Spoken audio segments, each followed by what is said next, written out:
शाजिया इंतहा दर्जे की खूबसूरत लड़की थी। मैंने जब उसे पहली बार देखा तो उस पर अपना दिल हार बैठा। जल्द ही मैंने उससे रिश्ते के लिए कोशिशें शुरू कर दी। शाजिया के माँ बाप ने ज्यादा देर नहीं लगाई और हाँ कह दी। मगर शाजिया की कुछ शर्तें थी जो मुझे बाद में मालूम हुई। पहली शर्त तो ये थी कि शादी का फंक्शन सुबह 8 बजे होगा, लेकिन बाकी शर्तों के बारे में मैं भी जानना नहीं चाहता था। गोया कि उसने तो ये बात कह दी थी कि शादी से पहले इन बातों का जानना जरूरी है। मगर मैं शाजिया के इश्क में इस कदर पागल था कि किसी शर्त को खातिर में ही नहीं लाया। मेरी तरफ से शादी बगैर किसी शर्त के थी और मैं जानता था कि मैं शाजिया से शादी करके कभी नहीं पछताऊंगा। अप्रैल के पहले जुमे को मेरी शादी शाजिया से खैरो आफियत से हो गई। शाजिया को पाने का नशा ही अलग था। मैं आने वाले दिनों का सोचकर फूले नहीं समा रहा था। शाम को मगरिब से पहले ही शाजिया रुखसत होकर मेरे घर आ गई थी। तकरीबन नमाजे ईशा के बाद मुझे उसके साथ खलवत नसीब हुई। मैंने मुंह दिखाई में उसे कीमती तोहफा दिया। उसका शुक्रिया अदा कर ही रहा था कि वो बोली, पहले मेरी शर्तें सुन लो। अगर आपको मंजूर है तो ठीक है, अगर नहीं मंजूर तो अभी और इसी वक्त मुझे तलाक दे दीजिए। शाजिया के मुंह से पहली ही रात तलाक का लफ्ज सुनकर मेरे दिल को कुछ होने लगा था। तुम औरत होकर तलाक की बात कैसे कर सकती हो, मैंने दिल में सोचा। तब शाजिया ने बात आगे बढ़ाई। मेरी शर्त बहुत ही आसान सी है, वो ये कि तुम रात को कभी मेरा चेहरा नहीं देखोगे, चाहे तुम्हारा जितना भी दिल चाहे, मगर मैं तुम्हें रात को अपना चेहरा नहीं दिखाऊंगी। बाकी तुम्हारी हर बात मानूंगी, तुम जो कहोगे वैसा ही होगा। सिर्फ एक बात मेरी मानी जाएगी कि रात को तुम कभी मेरा चेहरा नहीं देखोगे और ना ही मैं रात के वक्त किसी से मिलूंगी। अंधेरा होते ही तकरीबन इशा के वक्त मैं अपने कमरे में चली जाऊंगी। तुम चाहो तो वही रह सकते हो, अगर चाहो तो बाहर घूम फिर सकते हो। तुम्हें यह पाबंदी भी नहीं कि मेरे साथ रहो। शाजिया ने अपनी बात मुकम्मल की तो मैंने कहा, शाजिया, ये कैसी अजीब सी शर्त है। अगर तुम मुझे इसकी वजह बता दोगी तो मैं तुम्हें कभी भी रात को अपना चेहरा दिखाने पर मजबूर नहीं करूंगा। लेकिन शाजिया, बिना किसी वजह के मैं तुम्हारा चांद सा चेहरा रात को क्यों नहीं देख सकता, मैंने रोमानवी अंदाज में कहा। मुझे लगा कि ये शाजिया के नाज और अदाएं हैं, मगर वो तो संजीदा थी। मुझसे बोली, अगर तुमने रात को मेरा चेहरा देखा तो सुबह तुमसे तलाक ले लूंगी। शाजिया के संजीदा लहजे ने मुझे भी संजीदा कर दिया। मैंने कहा, ठीक है, तुम जैसी हसीन लड़की का मिल जाना ही गनीमत है। तुम कहोगी तो मैं तुमको रात को तो क्या, दिन को भी तुम्हारा चेहरा नहीं देखूंगा। खैर, ये एक जज्बाती कदम था और मुझे शादी के पहले हफ्ते ही मालूम हो गया कि इसकी कीमत चुकाना कितना मुश्किल है। मुझे जब भी कहीं बाहर जाना होता, रात को डिनर करना होता, शाजिया मेरे साथ मौजूद नहीं होती। रफ्ता रफ्ता ये बात सब लोगों तक फैलने लगी कि शाजिब की बीवी रात को बाहर नहीं निकलती। कुछ लोगों ने तो इसे शाजिया की शराफत समझा, जबकि कुछ लोगों ने अजीबो गरीब किस्से घड़ लिए। बहरहाल, इस सूरत हाल से मैं बहुत तंग था। एक हफ्ता गुजरा तो शाजिया ने अजीब हरकत करना शुरू कर दी। उसने हमारे कमरे का बल्ब खराब कर दिया और उतार कर फेंक दिया। मैंने कहा, शाजिया, ये क्या हरकत है? वो बोली, ऐसा इसलिए कर रही हूं कि कहीं रात के वक्त गलती से तुम लाइट ऑन कर बैठो और मेरा चेहरा ना देख लो। शाजिया की बात सुनकर मेरा तजस्सुस बढ़ता जा रहा था कि आखिर उसके चेहरे में ऐसा क्या है जो रात के वक्त मैं नहीं देख सकता। बहरहाल, हम दोनों के दरमियान जो मुवाहिदा हुआ था, मैं उस पर कायम था। एक रात मैंने देखा कि शाजिया बहुत बेचैन थी। वो बार बार अंदर बाहर जाती और कभी अपने मुंह पर हाथ रखकर दुआएं करती। मैं समझ नहीं पा रहा था कि इस बेचैनी का सबब क्या है। उस वक्त तो मैंने उससे कुछ नहीं कहा, लेकिन मैं जान गया था कि शाजिया की बेताबी की कोई वजह तो जरूर है कि ये हर वक्त किसी का इंतजार करती रहती है। उसकी निगाहें फोन पर लगी रहती और जैसे ही फोन आता वो हल्की आवाज में बात करने लगती। हम दोनों के बीच शक जैसी कोई बात नहीं थी, इसलिए मैंने कभी उसका फोन सुनने की कोशिश नहीं की। मगर एक दिन शाजिया के बात करने के बाद उसके रवैये से अंदाजा हुआ कि वो किसी और को फोन करती है। मतलब ये कि उसके मायके का फोन नहीं होता था, बल्कि वो किसी और शख्स से बात करती थी। शाजिया ने आखिरी बार जब फोन पर बात की तो मैंने एक मर्दाना आवाज सुनी थी, जिससे अंदाजा हो रहा था कि शाजिया किसी गैर मर्द से बात करती है। अब तो जैसे मेरी जिंदगी का सुकून लुट गया।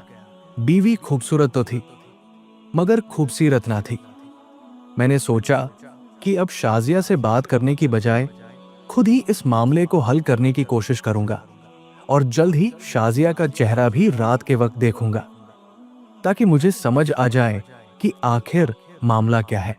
एक दिन मैं ऑफिस से जरा जल्दी आ गया। उस दिन शाजिया टहल फिर रही थी। उसकी बेचैनी उसके चेहरे से साफ देखी जा सकती थी। मुझे अंदर आता देखकर हैरत से बोली, आप इस वक्त?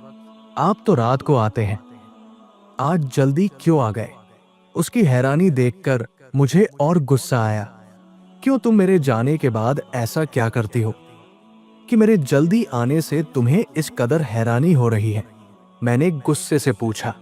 नहीं नहीं, ऐसी कोई बात नहीं, शाजिया ने बात संभालते हुए कहा कि ऐन उसी वक्त दरवाजे पर बैल बजी।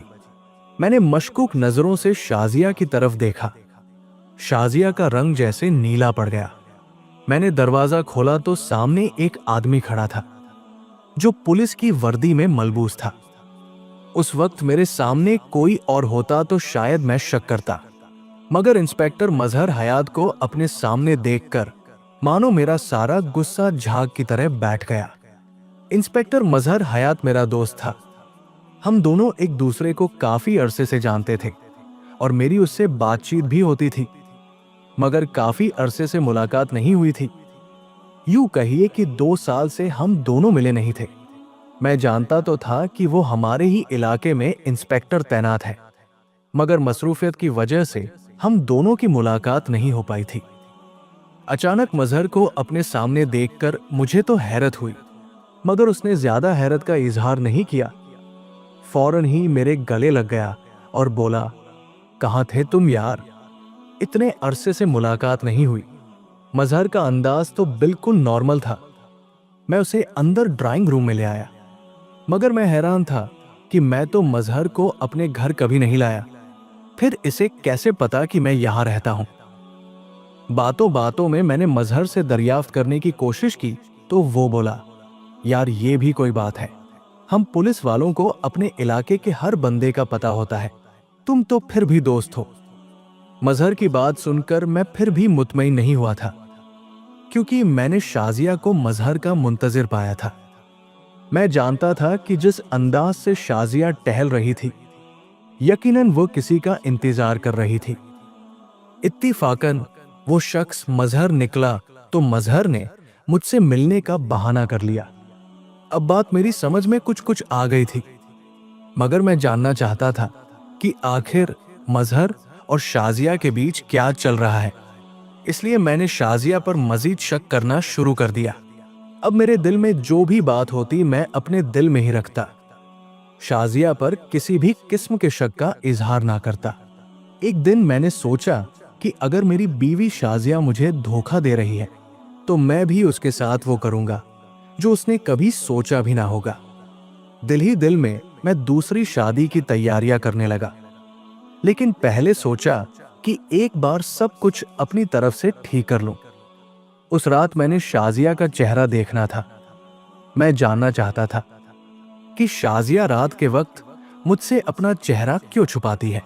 उसके बाद मजहर वाली गुत्थी भी सुलझ जाती, लेकिन पहले उसके चेहरे को बेनकाब करना जरूरी था। रात के वक्त चूंकि कमरे का बल्ब बंद होता था, इसलिए मैंने अपने पास एक छोटी सी टॉर्च रख ली। शाजिया मेरे पास आई तो मैंने उसका बाजू थामा ताकि वो ऐन वक्त पर भागने ना पाए, और फिर जैसे ही अपनी जेब से टॉर्च निकालकर रोशनी उसके चेहरे की तरफ की, तो मेरी चीख निकलते निकलते बची। हैरत के मारे मुझसे बात ना हो रही थी। शाजिया, तुमने मुझे इतना बड़ा धोखा दिया। आखिर मुझसे इतनी बड़ी बात तुमने क्यों छुपाई? मैं तो तुमसे सच्ची मोहब्बत करता था। तुम्हें ऐसा करने की क्या जरूरत थी? मैंने नफरत से शाजिया की तरफ देखा। उसके चेहरे के तासुरात यकदम ही बदल गए थे। मैं आपको सब कुछ बता दूंगी। खुदारा मेरी बात सुन लीजिए। आपको मुझ पर जो भी शक है, मैं वो सब के सब दूर कर दूंगी। आपका दोस्त मजहर हयात, मैं जानती हूं आपको जो शक है, मैं आपको बताती हूं। आप बैठें तो सही। शाजिया रोते रोते मेरे पाव पकड़कर बैठ गई। वो इस कदर मिन्नत कर रही थी कि मैं चाह कर भी उसे धुतकार नहीं सका। बताओ शाजिया, क्या बात है? तुमने ऐसा क्यों किया? मजहर हयात से तुम्हारा क्या ताल्लुक है? मैं अब बड़े सुकून से उसे कह रहा था, क्योंकि मैंने सोच लिया था कि अगर ये औरत मुझसे धोखा करेगी तो मैं भी दूसरी शादी कर लूंगा। इसे वो दुख दूंगा कि सारी जिंदगी भूल नहीं पाएगी। तब शाजिया ने जो बात सुनाई, उसे सुनकर मेरा दिल भी रंजीदा हो गया। वो कहने लगी, आप तो जानते हैं कि हमारा घराना किस कदर मॉडर्न है। मैंने जब होश संभाला तो अम्मी अब्बू को अपने से दूर ही पाया। वो मुझे नौकरों और नौकरानियों के रहमो करम पर छोड़कर खुद अपने अपने कामों से निकल जाते। मैं जब अम्मी से कोई बात करती तो वो मुझे पैसों की गड्डी थमा देती या फिर शॉपिंग करवाने ले जाती। मुझे तो ममता की जरूरत थी, मैं उनके प्यार की प्यासी थी, मगर मां ने कभी मेरी तरफ मुड़कर भी नहीं देखा। इस रवैये ने मेरे अंदर बहुत सारी महरूमियां पैदा कर दी। पहले तो मैं अपने नौकर और नौकरानियों से दोस्ती करती, मगर फिर जब ये एहसास हुआ कि वो तो सिर्फ मेरे पैसे की अहमियत को समझते हैं, मेरी किसी बात की कदर नहीं करते, तो मैंने नौकरों और नौकरानियों से बातचीत करना भी छोड़ दी। अब मेरी जिंदगी में भरपूर खालीपन आ गया था। मेरी मां ने मुझे कभी भी अपने ऑफिस आने की इजाजत नहीं दी थी। हमेशा यही कहती कि मेरे ऑफिस आने से पहले मुझे बता देना, क्योंकि मेरे 1000 काम होते हैं, मैं तुमसे बात नहीं कर पाऊंगी। अब्बू भी अपने कामों में मसरूफ रहते, मगर उस वक्त मेरा दिल बहुत मजबूर था। मैं उदास थी। सोचा अगर अम्मी को फोन करूंगी तो देर हो जाएगी। मैंने गाड़ी निकाली और अम्मी के ऑफिस चली गई। मगर जैसे ही ऑफिस के दरवाजे से अंदर दाखिल हुई, अंदर का मंजर देखकर मेरा दिल बुझ गया। मैं अपनी मां के बारे में ऐसा सोच भी नहीं सकती थी, मगर मेरी मां इस कदर रोशन ख्याल हो चुकी थी कि वो अखलाक व किरदार को भूल चुकी थी। उस एक लम्हे ने मेरे अंदर बगावत पैदा कर दी। मुझे उन औरतों से सख्त नफरत महसूस हुई जो लोगों को तो भलाई के दर्ज देती है, और खुद उनका किरदार किस कदर भयानक होता है कि ये कोई सोच भी नहीं सकता। अम्मा से नफरत हुई तो मेरी शख्सियत भी बदल गई। मैं नाइट क्लब में जाने लगी, मलबूसात ऐसे पहनती कि हर कोई मेरी तरफ मुतवज्जा हो जाता। अगरचे मैं इन सब में खुश नहीं थी, मगर फिर भी ना जाने क्यों मेरी रूह को एक तस्कीन मिलती कि मैंने अपनी मां से बदला ले लिया, हालांकि मैं खुद को नुकसान पहुंचा रही थी। अब मैं रात देर तक घर से बाहर रहती। अम्मा अब्बा को खबर ना थी कि उनकी बेटी क्या कर रही है। मेरे मलबूसात इंतहाई बेहुदा होते थे और नाचना गाना मेरा महबूब मशगला बन चुका था। एक रात मैंने इस कदर शराब नोशी की कि मैं मदहोश होकर गिर पड़ी। उमूमन ऐसे वाकयात में लड़की अपनी इज्जत खो बैठती है, मगर इस मामले में मैं खुशकिस्मत थी। सुबह जब मेरी आंख खुली, धड़कते दिल के साथ अपने पहलू में देखा तो बिस्तर पर कोई भी नहीं था। मैं एक अकेले कमरे में लेटी हुई थी। कमरे की सजावट से अंदाजा हो रहा था कि ये किसी मजहबी इंसान की रिहाइश गाह है। और फिर जब वो लड़का मेरे सामने आया तो वाकई मेरा ख्याल सच साबित हुआ। उसके चेहरे पर दाढ़ी थी, जबकि वो एक शर्मीला नौजवान लग रहा था। मुझे देखकर उसने नजरें नीची कर ली। कहने लगा, कल रात मैं अपनी एक मजबूरी की वजह से नाइट क्लब गया था। वहां पर मुझे कुछ काम था। वहां मैंने आपको बेहोश पाया तो आपका ख्याल करते हुए अपने घर ले आया। उम्मीद है कि आप ठीक होंगी। चले, मैं आपको आपके घर छोड़ता हूं। उस नौजवान पर मुझे सख्त गुस्सा आया।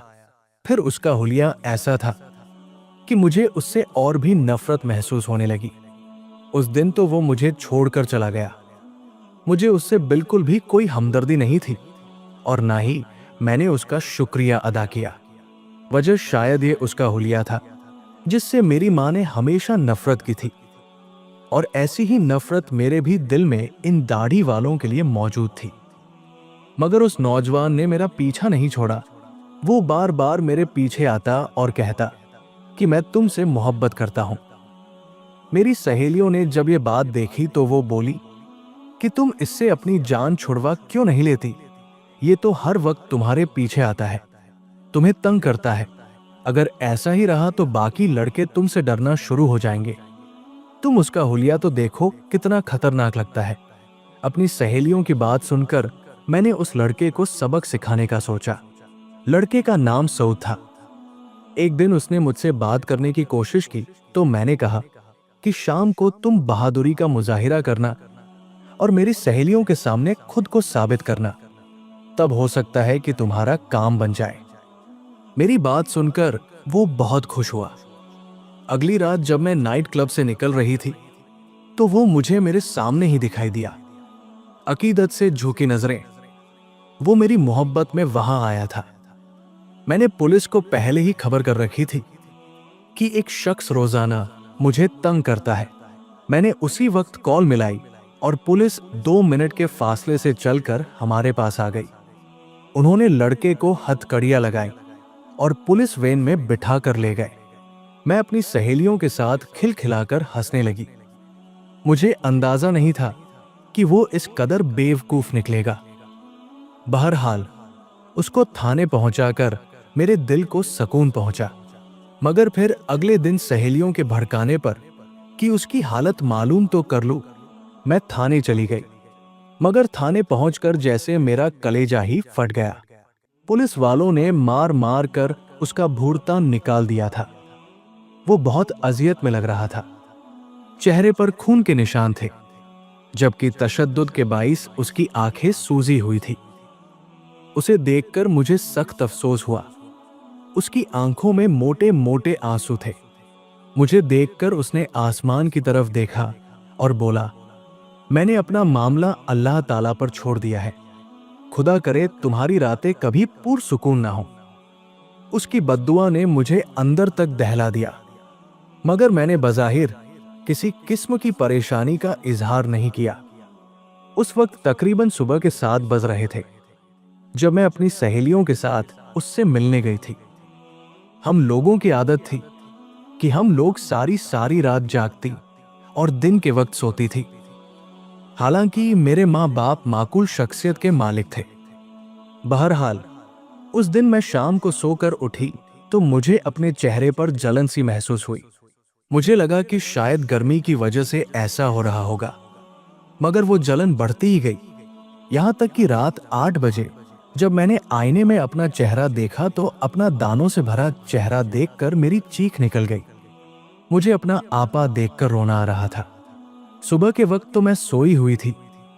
सोचा कि इसी वक्त हॉस्पिटल चलती हूं, डॉक्टर से दवाई लेकर आऊंगी ताकि ये मुसीबत जल्द से जल्द मेरी जान छोड़ दे। उस शाम डॉक्टर ने मुझे एक दवा दी जिसे लगाने के बाद मुझे कुछ आराम महसूस हुआ और सुबह होते ही मेरे सारे दाने खत्म हो गए। मैंने अल्लाह का शुक्र अदा किया। मगर अगली रात फिर वैसा ही हुआ। शाम के वक्त मेरे चेहरे पर ऐसे दाने निकले कि मारे अजियत के मेरा बात करना मुश्किल हो गया। मैंने जाकर डॉक्टर से अच्छी खासी बहस की कि उसने मुझे गलत दवा दी है। मगर फिर 2-3 डॉक्टर्स को दिखाने के बाद मुझे ये मालूम हो गया कि मेरी ये बीमारी इतनी आसानी से मेरी जान नहीं छोड़ेगी जितना मैं समझ रही हूं। उसके बाद मैंने क्या क्या नहीं किया, मगर वो दाने खत्म ना हुए। मुझे लगता है कि मुझे उसी लड़के की बद्दुआ लग गई है। अल्लाह जाने अब वो किस हाल में होगा। मैं चाहती हूं कि वह मुझे सिर्फ एक बार मिल जाए और मैं उससे माफी मांग लूं। शाजिया की बात सुनकर मैं हक्का बक्का रह गया। शाजिया इस कदर तेज लड़की होगी, मैं तो कभी सोच भी नहीं सकता था। शक्लो सूरत से तो वो इंतहाई मासूम लगती थी, और फिर उसकी उम्र भी कम थी, तकरीबन 18-19 साल की होगी। उस वक्त मुझे एहसास हुआ कि मासूमियत का ताल्लुक उम्र से नहीं होता। मैंने कई औरतें ऐसी भी देखी जो 40 साल की उम्र में भी इतनी ही सादा रहती हैं जितनी कोई 18 साला लड़की भी नहीं होती। मगर अपनी बीवी की जुबानी उसकी कहानी सुनकर मेरा दिल बुझ गया। रही बात मजहर की, तो उसने मुझे बताया कि वो मजहर से सऊद के बारे में मालूमात लेती रहती है, मगर सऊद कहाँ गया ये कोई नहीं जानता। मजहर के यकीन दिलाने पर मैं शाजिया की बात मान तो गया था, मगर मुझे उस पर बड़ा शक होता है। मैं उस पर पहले की तरह कभी एतबार नहीं कर पाया, और रात को मैं उसका चेहरा नहीं देख पाता तो अजीब सा अधूरापन महसूस होता है। दिल चाहता है कि दूसरी शादी करूं, मगर फिर शाजिया की हालत देखकर सोचता हूं कि इस सब में उसका क्या कसूर। जो होना था सो हो गया, मगर अब शाजिया ने अपना तर्जे जिंदगी बदल दिया है। अब मेरे ख्याल में उसे उसके माजी की सजा देना गलत होगा। छोटी चीजों में खुश होना सीखिए, बड़ी चीजें खुद ही आपका मुकद्दर हो जाएंगी। सब मतलब की बात समझते हैं, काश कोई बात का मतलब भी समझता। मौत ये नहीं कि सांस खत्म हो जाए, असल मौत तो ये है कि हमें याद करने वाला कोई ना हो। हिसाब रखा करें, क्योंकि आजकल लोग पूछ लेते हैं कि तुमने मेरे लिए क्या किया है। हैसियत और रुतबे का घमंड कभी ना करें।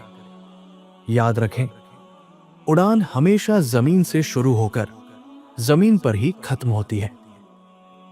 मतलब तेरा शुक्रिया, तूने सब इंसानों को जोड़कर रखा है।